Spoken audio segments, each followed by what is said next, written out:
Hi, I'm Grant Kennedy, and welcome to the Risk and Resilience Insights interview. Welcome to Matt Horrox. Matt's one of our associates working closely with us, delivering the Risk and Resilience Academy. And Matt is going to talk a little bit about operational resilience today. So welcome, Matt. Thank you for joining us. Thanks for having me, Grant. No problem. So let's get straight into this then. So these are short, concise, informative sessions.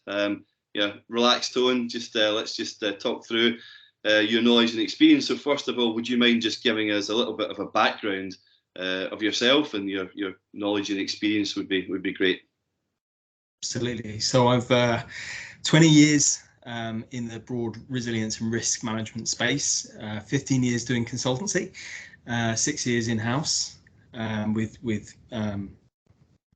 large UK and Irish retail banks, and also with the Norwegian Sovereign Wealth Fund, running resilience functions in both the first line and the second line. And I moved back to the UK in August, having finished up with the Norwegian Sovereign Wealth Fund, and started back into the consulting world after 6 years in-house. And I'm glad to be back. Great, well, glad to have you and working closely with you. So a couple of questions we ask everybody, and we ask these sort of questions at the start of the academy as well, just to get an insight into individuals. So what's the riskiest thing that you've ever done, and what makes you resilient? These are difficult questions. I think I've had the good fortune of traveling very extensively across Africa and the Middle East, through countries like Syria, into Nigeria, up through the West Bank and various places. So, I mean, there's been plenty of travel-related scrapes and risks over the years. I think probably most recently it's felt like a risk moving back into consultancy after 6 years in-house with the banks. So that has stretched me a little bit, and I think taking risk is in part about stretching. What makes me resilient? Well, I think probably many people would say a good attribute of personal resilience is the ability to take failure on the chin, dust yourself off, get back up and have another go. And I think over the years, and I think for all resilience professionals watching this, I think you encounter failure on a day-to-day basis. Your world is about anticipating failure and responding to it and being able to bounce back stronger. And I think that's equally true in your personal life. So I've developed that characteristic.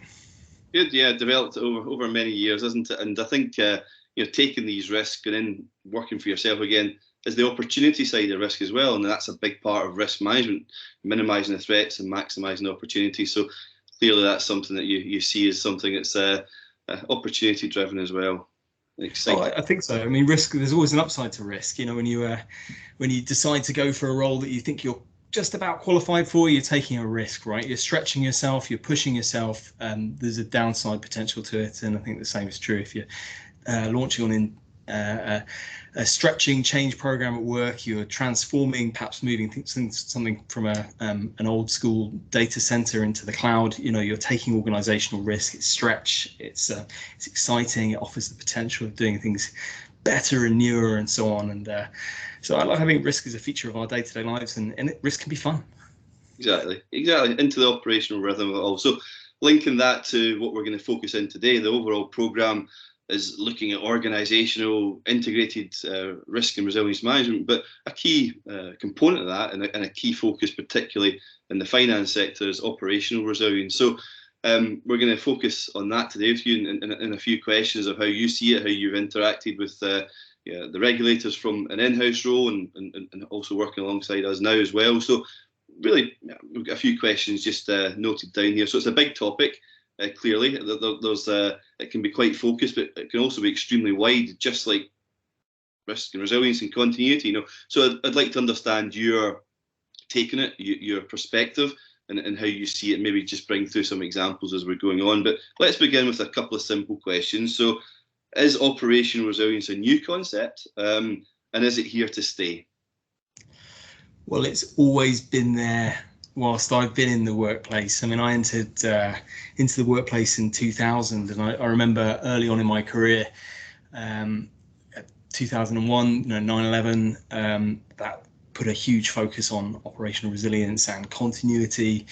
And I remember fairly early doors in 2005, obviously the 7/7 attacks, and that led the FSA at that time, I think with the Bank of England, to do their resilience benchmarking project in the FS sector, to really explore the question, how resilient are financial institutions to, I think in that case, natural disasters and malicious acts like terrorist acts.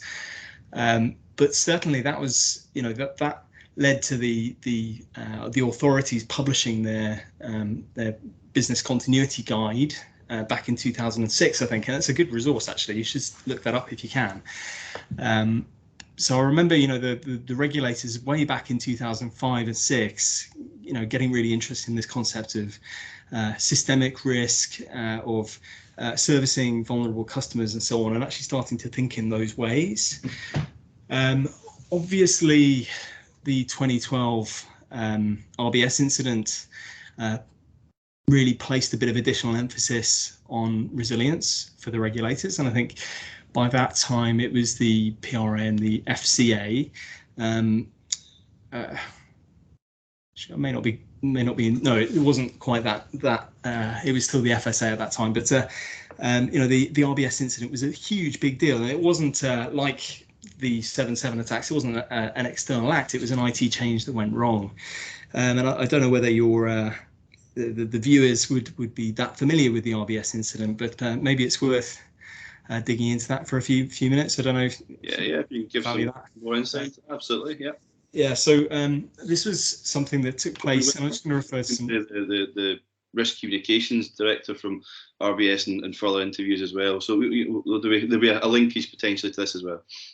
Yeah, that's great. I'm sure he may have some thoughts on it, but and this is all in the public domain, right? But so back in 2012, an upgrade was being applied to their batch scheduler as part of their payment system, and unbeknownst to them at the time, there was a corrupted file somewhere in the change package, and 6.5 million RBS, NatWest, and Ulster Bank customers suffered huge consequences actually for up to 5 weeks afterwards.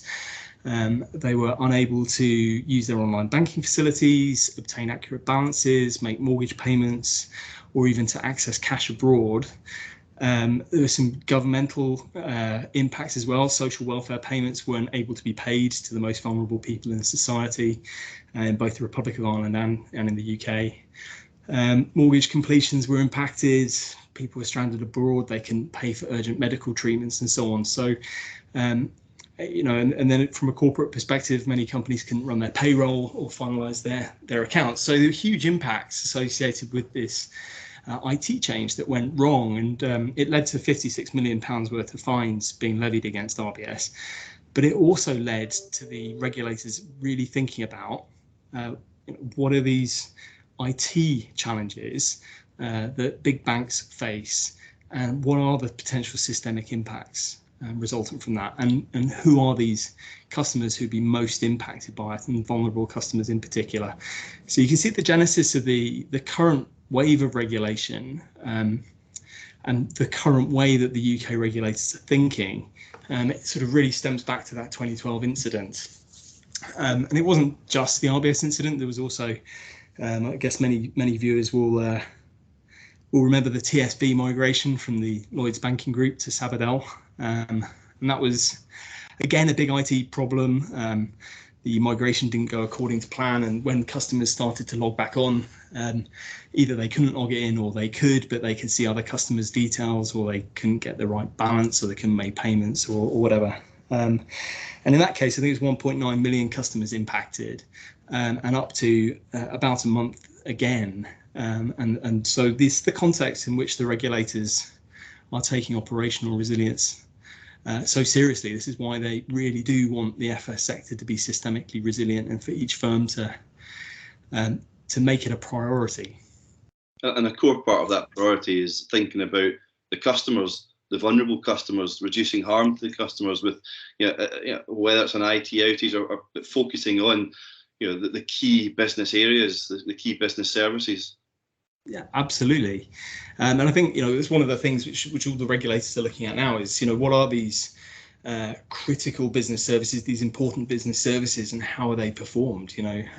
What are the dependencies which are necessary to keep going, the keystone dependencies. And if we identify what those keystone dependencies are, then we can start to ask the question of, are they robust enough? Are they resilient enough? And if they're not, then, well, what are we going to do about it? So yes, exactly.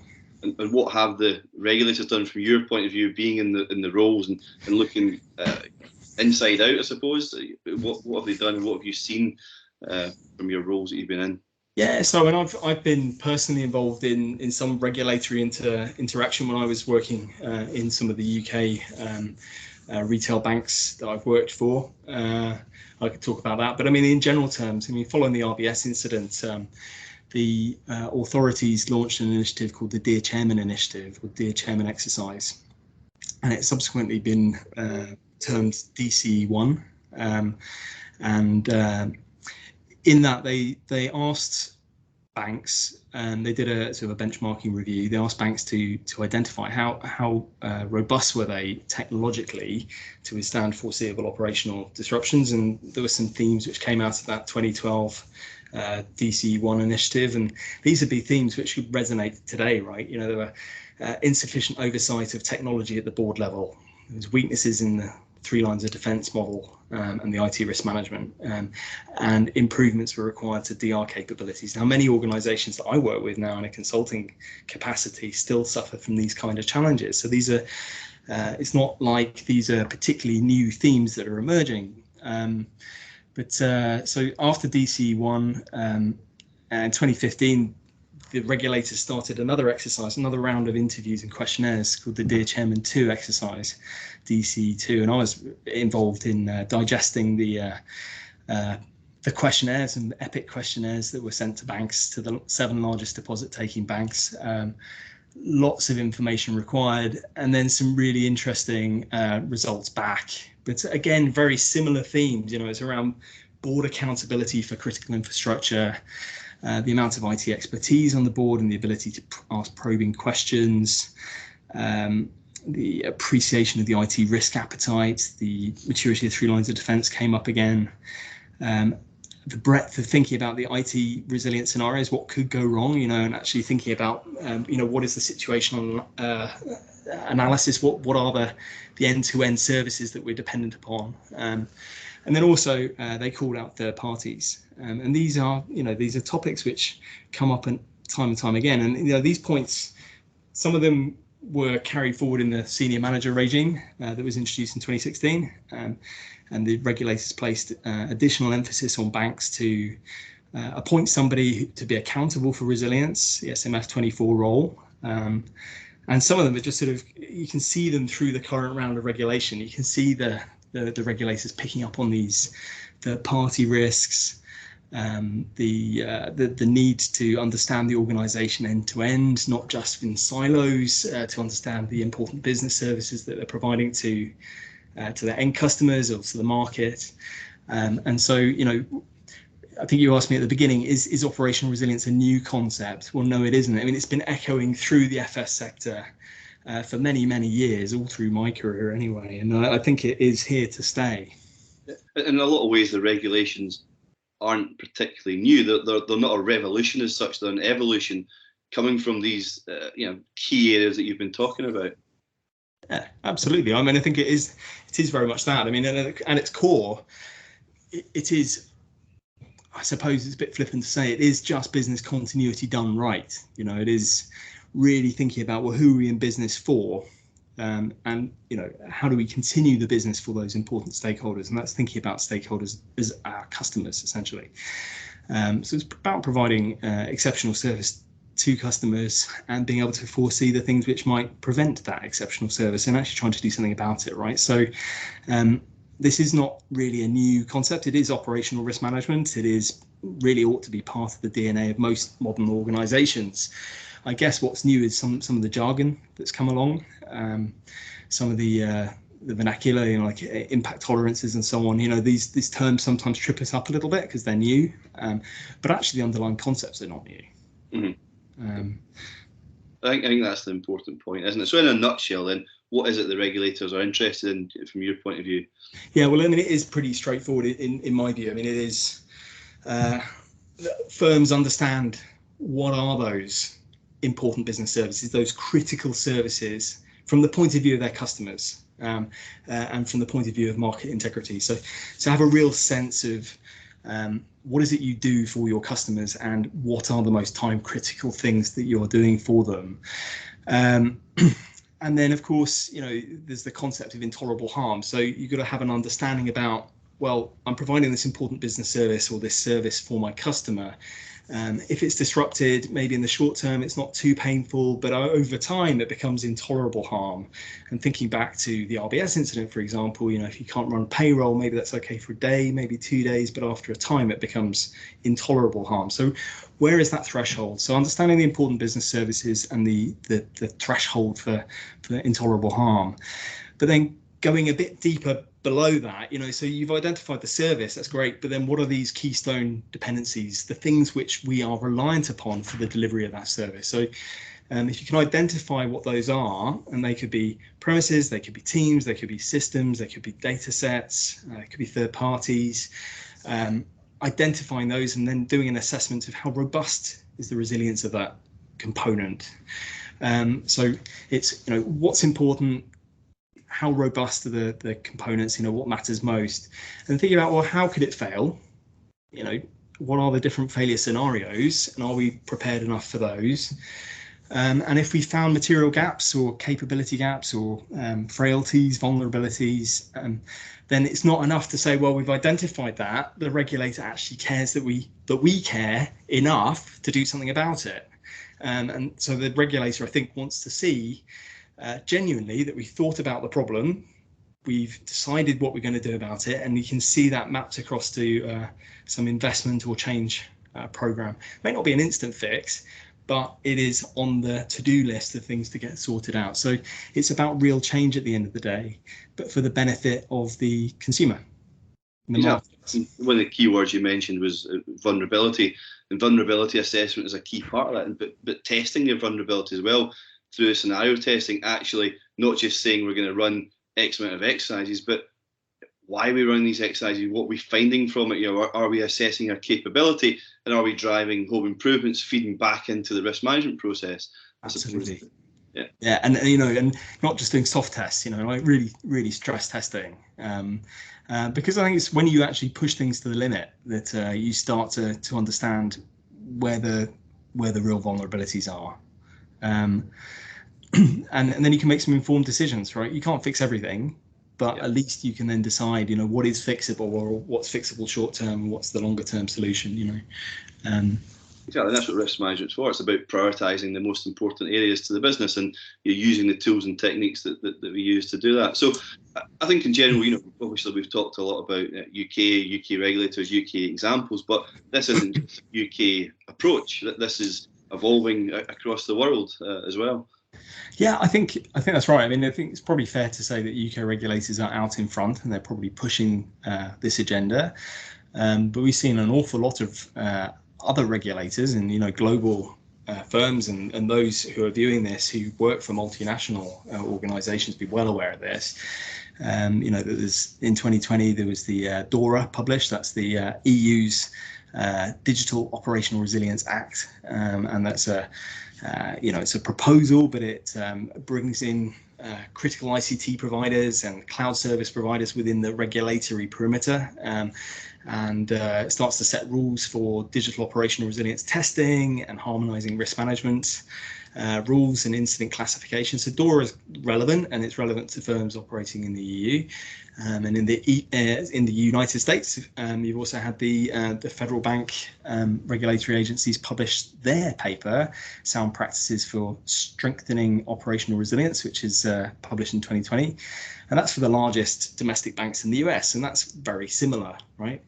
And then we've also seen this year, or sort of rather 2021, just the year just gone, the BCBS publish their BAL Committee Principles on Operational Resilience. We've had the Hong Kong Monetary Authority publish a consultation on operational resilience within their supervisory policy manual. So this is becoming a global conversation. I suppose there's some nuance in the regulators' approach, but they're all broadly driving at the same thing. It's about thinking about exceptional service to customers, particularly vulnerable customers, and market integrity. And some of the language set changes, but actually this really ought to be a core part of FS organisations' DNA going forward. The regulators aren't going away, and I think we might see some convergence in these regulations. Hopefully there's some convergence in the language set, and that'll be helpful. But broadly, the thrust is in the same direction. Yeah, and I think that's what we've seen we've had representation from multinational banks, from regulators from across the world through the academy as well. And yeah, I think the conversation is coming together, and I think they're trying to make that clear, trying to build an overall strong financial ecosystem. So yeah, it's exciting to see, and we'll hopefully continue to be involved in the operation and the involvement in that going forward. I think maybe just to flip the last couple of questions, similar to how we've been doing some interviews in an organisation we've recently been working with, is if you were to have 3 key areas to give advice to focus on, what would those be? Oh, it's toughy. Look, I think even one. Don't treat operational resilience as being a side of desk activity or something which is a one-time initiative. This is it's got to be a core part of the organisation's approach to managing operational risk. So it's got to be properly embedded through the organisation, through the change programs. There's got to be some resilience standards. There's got to be some minimum requirements and expectations, and also it's really important to have alignment. So I've worked in organisations where, and I won't say which ones, but where the resilience function and the continuity function and the operational risk function and the IT risk management function and the ITDR teams are all speaking different languages with different priorities, pushing off in different directions and all competing for the same budget, broadly to do similar things, but not ever getting joined up. So I think probably then, if it's not side of desk, but actually integrated, if it's properly joined up and organisations take the time to step back and think, well, what are we trying to do here? Then I think you can make some material change. And I think the other third thing then is stick at it.